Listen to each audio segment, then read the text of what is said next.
Hey, let's talk about intensity. All right, so as you can tell by this highly scientific chart here behind me, I am going to blow your mind with some good stuff.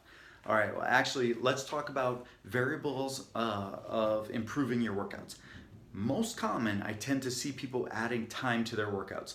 They might start with a 30-minute workout or a 40-minute workout and then increase that time and go to 45, 50, an hour, hour and a half. And before you know it, a person is struggling, seeing a lack of results, and then they're ending up spending an hour and a half to 2 hours in the gym or working out. And that, my friends, is not going to get you anywhere unless you are aiming to be a bodybuilder and putting tons of supplements and tons of food into your body.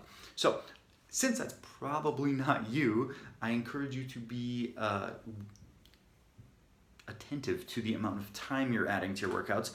In fact, instead, just follow the workouts that I give you.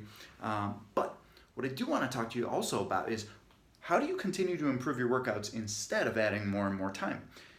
It's going to be adding intensity. Intensity is that one thing that you can almost to no end continue to add. So let's say you keep your workouts to 30 minutes to an hour. That's great. You can just keep increasing intensity over time. As time goes on, continue to crank it up. But if you crank up your intensity too rapidly and you get to this imaginary line here, which is a threshold for what you're capable of doing at that current present time, what's going to happen is you are going to find that you start to that your form suffers, is what I mean to say. Form and technique, maybe your range of motion, maybe the contraction of the muscles that you're trying to work, maybe the tempo that you're using. These things start to slide and you're going too fast. You're doing unsafe form, which we know could be problematic. Or you might be having setting yourself up for overtraining, which would make you feel sick and run down.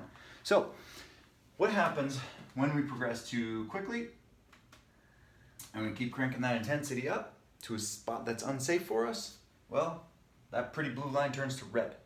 And then, bam, we get injured, we get sick, and boom, you can do nothing. Then you go down to zero, and you have no intensity. And therefore, you're not working out. So the point is, you don't want to set yourself up to be in a position where you can't work out and you can't get the results that you want.